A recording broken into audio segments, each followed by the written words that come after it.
What if I told you that most of what we've been taught about self love is actually incomplete?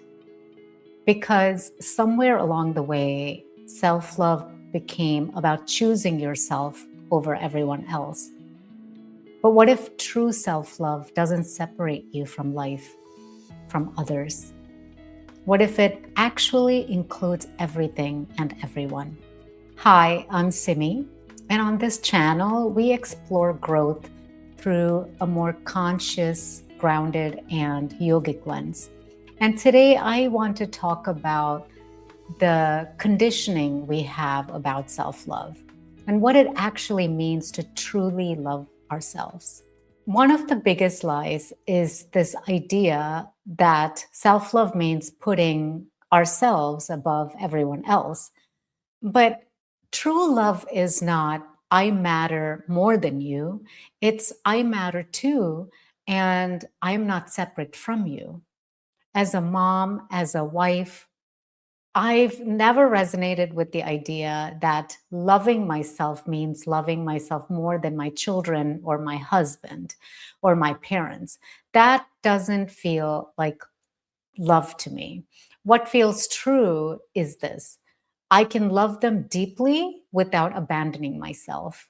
In yoga, there is a beautiful concept called Atma Prema, which is love for the self, but not in the way we usually think. It's not ego based. It's about honoring the higher self, the divine spark that exists within everything, including each of us. So when we care for our body, we're not being selfish. We are honoring the instrument through which that divine spark of life flows. And yet, even when we understand this, there are beliefs we carry that makes this so difficult. And it starts at a very young age. So I remember a time when my kids were younger, I would take them to the gym with me just so that I could work out for 30 minutes.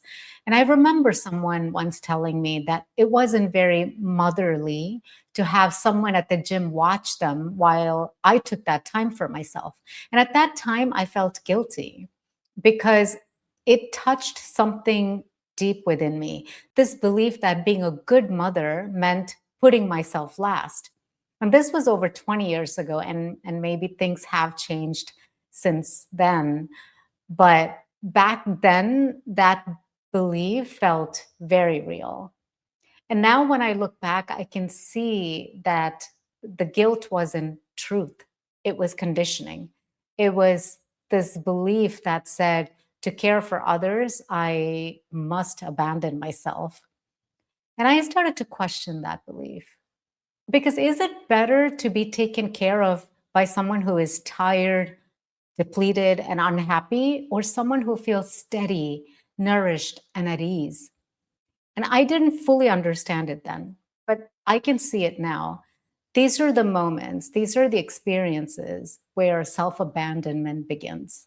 There are times when I work long hours, I sit most of the day, I skip mindful stretching and breathing in between, and I tell myself, oh, I'll do it later. But later rarely came. And I thought I was being responsible back in the days. But looking back, it was just ignoring my body consistently. And something I understand now that I didn't fully appreciate then is that making time to consciously breathe, to consciously stretch the body is not just physical, it's energetic.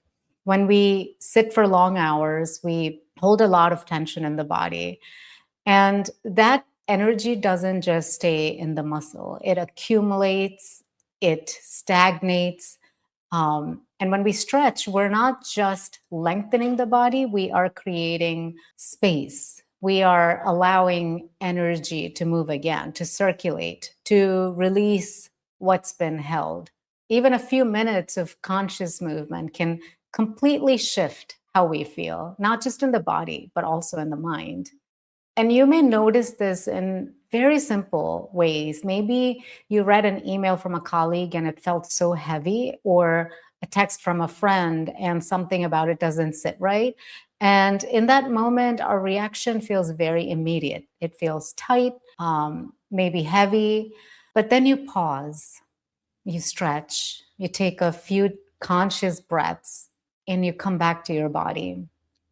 And when you return to that same message, somehow it feels different.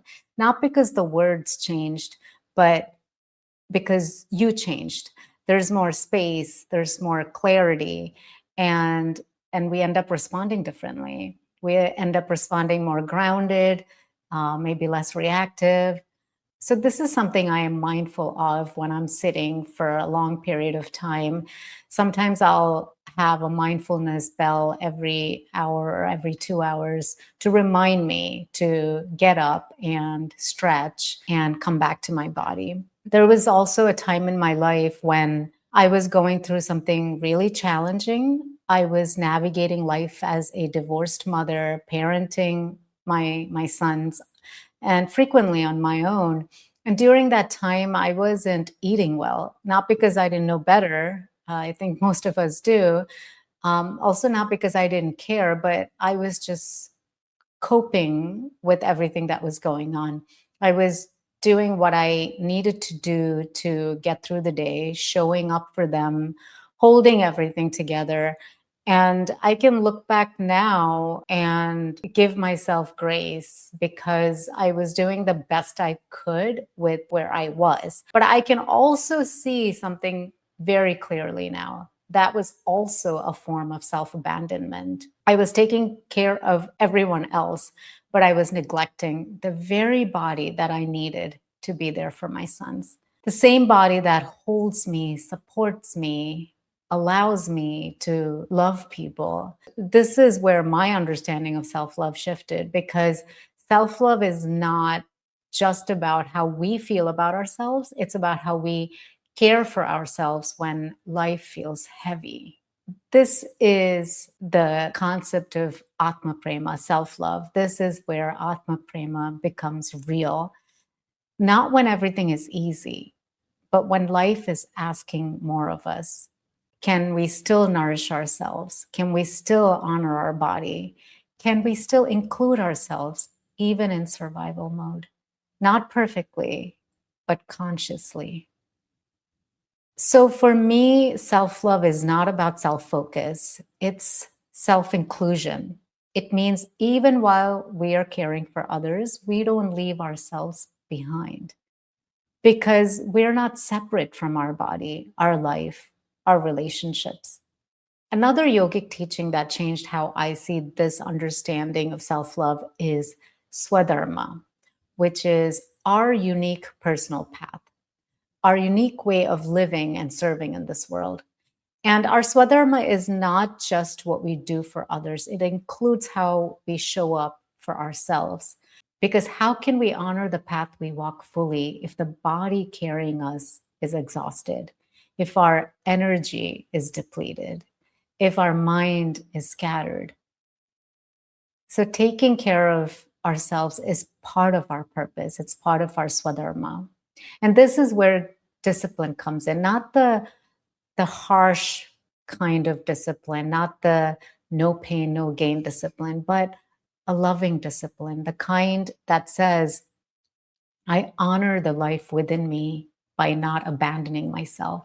Self love is not indulgence. I believe it is a responsibility. Just as a mother in us show up for her child, we are meant to show up for ourselves so that we can walk our Swadharma, our own path, with honesty, with energy and presence. I I used to say I don't have time to stretch, read, meditate, or work out. But if I'm honest, I had time to watch shows. I had time to look through Facebook or Instagram.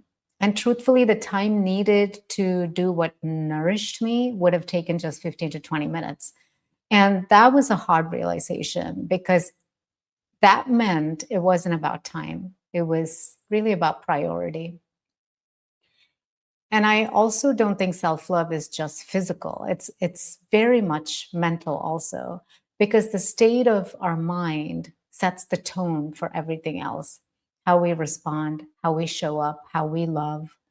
And If our mind is constantly overwhelmed or scattered, that energy flows into everything. So just as the mother in us shows up for her child, as I said before, that same mother is meant to show up for our inner child. That part of us that gets tired, that part of us that feels overwhelmed, part of us that carries quite a bit quietly. And if we don't care for that part, it begins to show up in how we live, how we respond, and how we show up in relationships. This is also why I believe meditation becomes so important, not as something extra, but as a way to reset the mind, to come back to stillness, to create space. Even spiritually, as a Christian, I was taught Jesus would often step away from everything to spend time in solitude and prayer, not to disconnect, but to return with clarity. Because when the mind is scattered, everything feels so much heavier. But when the mind is grounded, even the same life feels different. This is why caring for our mind is such a huge part of self love. So instead of asking on this journey of self love, how do I choose myself? I invite you to ask, how do I stop abandoning myself? And what does self love look like on a random day? It looks like conscious stretching after a long day, nourishing our body, moving, even if it's just briefly, getting away from distractions, connecting with God, and sometimes saying no gently. And none of this is done perfectly, but with awareness, it's done consistently.